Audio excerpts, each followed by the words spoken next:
Shaolin Soccer, the collision of two sports that fundamentally oppose each other. An unhinged concept that seriously should have never worked, but somehow they triumphantly pulled it off. And honestly, I shouldn't be surprised when we live in a time where sports like baseball exist. A fusion of soccer and boxing where the goal is still the same, put the ball in the net. Except, it's perfectly legal to throw hands while doing it. Shaolin Soccer dropped 24 years ago, and safe to say it paved the way for baseball and every other insane, over-the-top sports matchup are waiting to crawl out of humanity's collective imagination. It's an innovator, a true pioneer of its medium, the greatest live-action anime film ever made. A bold statement, some might say, but I'm standing on it. Because Shaolin Soccer isn't just one thing. It's an action film, a comedy, a romance, a musical with a sprinkle of fantasy and just enough anime logic to keep the non-believers confused and the underachievers screaming, let's fucking go. Okay, let me break this down. The movie opens with a penalty shot, something every soccer players have experienced. But when he misses, that's where everything falls apart. A broken leg, dream shattered, an aging body, and mocked for what he became, he loses faith on the sport that once gave his life meaning. But this is where the GOAT himself, Mighty Steel Leg, is introduced. He's optimistic, carefree, almost enlightened in a way. If she knew Shaolin, he said, she would have triple backflip, slide across the ground, and started crip walking. That's his worldview. Shaolin is a set of principles you can apply to anything, including but not limited to parking, gardening, flying through the air when gravity becomes inconvenient. Basically, his universal operating system. Almost forgot dancing. Yes, I don't know where the movie becomes a musical. At this point, I was too deep to care. The only thing Shaolin cannot solve is singing, because these folks cannot sing for shit, bro. One of my favorite lines in the whole movie is when he says creative works is highly subjective, so I'll accept your criticism. It's played as a joke, but low-key, it feels like he's talking to us, because immediately after this, they're squaring up. And for a moment, the film turns into a Western. And Steel Leg keeps reminding them, yo, you don't want to smoke.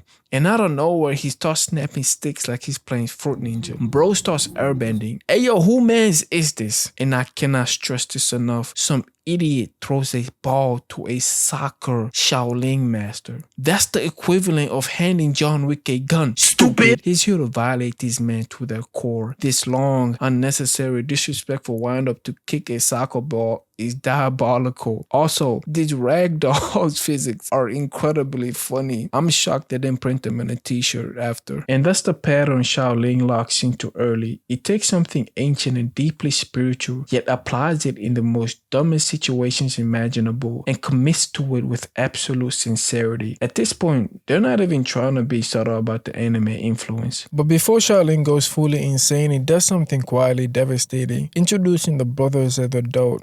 They're essentially us, grown men doing jobs they hate, because adulthood doesn't ask what you want. The first is stuck at a dead-end job, getting disrespected and humiliated. The second shows up with a clean suit, still job hunting, but a bum. The third turned life into a math equation, calculating odds, time, money, because rigs are too expensive. The fourth is just there, vibing, my favorite. The fifth hates his job so much you can feel it through the screen. There is an important lesson here. Growing up slowly erodes all of their hopes, dreams, and the little spark of joy they had. Bearing it down with the light don't shine. But within this is where Steel Leg differs. He's powerful not because of Shaolin, but because the spark never left him. While everyone else learned to compromise, he stayed optimistic and sincere to himself. And that's how he was able to save them, by reminding them who they were before the world told them to cut that shit out. And when they pulled up on the roof, dripped the fuck out. Yeah, that's grown men remembering it's okay to look cool again. My favorite part in this whole movie is the practice match. As soon as that wrench fall, I should have known they're about to start trolling. The rubber mallet too, nah, he's here for devious action. That's strike one right there. I'm a mechanic, it's not a good legal defense, my guy. These guys aren't here to play,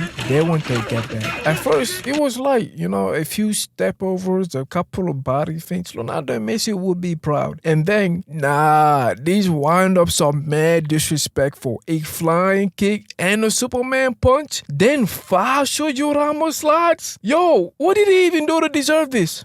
Okay, that's fair enough. But then It keeps going. Everyone catching strays. People getting flips. Dude ate a WWE stunner. A grown man is launched into orbit. Next thing you know, it turns into a war film and he start calling in an airstrike. You cannot make this shit up. It's pure chaos at this point. And that's the point. Buried inside is the harshest lesson in the movie. The world is chaotic and it doesn't play fair. Sako doesn't care about your dreams. You can pour your whole life into it and still get nothing back. That's why the humiliation matters, and that's why he took his underwear off. He did what? No. Just stay with me. That's why is he staring so long, bro? I know, just stay with me. That's why at their lowest, being degraded and embarrassed, they don't quit. They wave the white flag, but they don't surrender. And that's why his brother reclaimed his identity. Iron has stopped thinking and just starts moving, headbutting anything in front of him. Hook Leg starts breakdancing, lightweight, Looney Tune his way into the sky. Iron Shirt observed the impossible. Empty hands equals Bruce Lee. And then the GOAT himself. That's what I'm talking about! That's why he's the MVP! That's why he's the GOAT! The GOAT! This movie is an experience unlike anything I've ever seen. But what stuck with me is what comes after. They're not thanking him for winning here. They're thanking him for giving them a reason to care again. Okay, let's go back to the core idea of Shaolin soccer because it still feels insane to me they were able to pull this off. Shaolin and soccer should be incompatible with one another. One is grounded in sport, the other in combat. And yet somehow the film fielded them so naturally.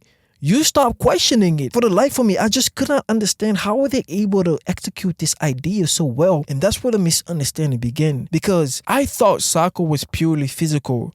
But soccer had always been about rhythm. You see, the best soccer players in the world move like dancers instead of athletes. Players like Neymar and Ronaldinho plays with timing, balance, and expression. Their footwork like brushes on a canvas. Every single touch is like an artist at work. The Jogo Bonito way, you hear me. Shaolin understood this instinctively, and that's why they were able to execute this concept so flawlessly. And they didn't force martial arts into the sport. They exaggerated what's already there. You see, we've seen this before. Zlatan scoring goals with taekwondo position. The bicycle kick, one of the most celebrated gestures in the whole sport, existing purely as an act of audacity. If you're still not convinced and you think I'm reaching, the football world made the same argument about this years ago. Nike once dropped this animated short where evil scientists create clones to eliminate risk, error, and unpredictability from the game. On paper, it sounds genius, optimized movement, flawless execution, zero mistakes, but the result was hollow. By removing imperfection, the game loses its identity. Creativity disappears, style vanishes, and expression is replaced with repetition. The point it's making is that soccer beauty doesn't come from efficiency, but from risk. The willingness to attempt something unnecessary, to choose flair over safety. Perfection doesn't elevate the game, it drains it. That's why the clones lost at the end. They played to execute, not to express. What's ironic is that Shaolin Soccer figured this out years earlier. Intentionally or not, it understood that expression, not efficiency, it was give the game meaning. The final match is where that idea explodes. This is where Shaolin Soccer goes completely unhinged. The dial is turned all the way up. Everything and anything is happening. Airbending, firebending, bloodbending, breakdancing. Okay. Not bloodbending. But you get my point. This is where absurdity at its peak and the comedy at its funniest. Iron Shirt is the perfect example. This man is calling his family mid-match to apologize for sacrificing himself. This might be the funniest and the most unserious moment in the entire movie. And somehow it works. It looks like they're mocking heroism, but they're not. They're letting it be ridiculous without taking it away. As men, this is our fantasy, to sacrifice yourself for the cause, and that's what our boy did. The film is absurd, but doesn't use that as a distraction. It does something smarter. It uses absurdity to actually say something. By pushing the characters and situations to parody level, it talks about profound ideas without it feeling like it's preaching to you. That's why the movie still works. It feels alive. Intentionally or not, Shaolin Soccer understood something the game and the world keep forgetting. Sometimes the truer things are the ones brave enough to look stupid saying them, and that's why Rewatching Shaolin Soccer hurts today because the version of soccer it celebrates feels further away than ever. You see, the modern game has become more structured and safer. Games are efficient, players are stronger, the system is tighter, margins are thinner, everything is measured now, every touch is tracked, every run is optimized, every mistake is clipped, analyzed, and replayed. Decision making is less guided by instincts, and slowly, without anyone meaning to, the game learned how to protect itself from looking foolish. Flair became a liability, personality became a risk. Trying something unnecessary had consequences. Players are encouraged to prioritize reliability over audacity, consistency over flair. The cost of expressing one's creativity went up, and that's why Shaolin Soccer feels almost rebellious now, because it celebrates the exact thing the game quietly discourages: expression, ego, audacity, the willingness to look ridiculous in pursuit of something unforgettable. When trying something stupid was part of the fun, it didn't always work, but when it did, it was spectacular. And at the end of the day,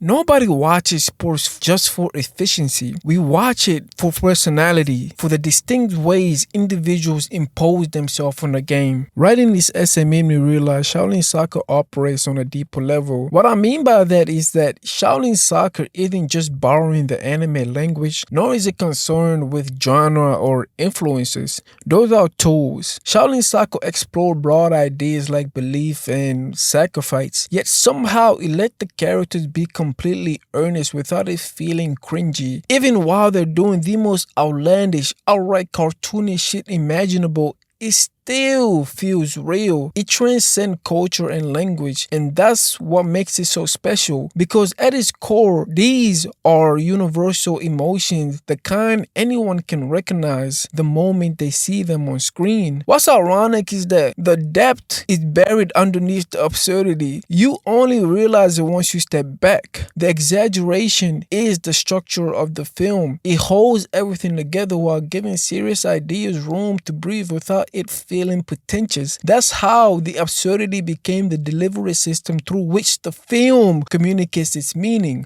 Fuck me, Steven Chow is a fucking genius. Give this man his flowers, because sometimes the truer things are the ones brave enough to look stupid saying them. Shut your lame ass up, nigga.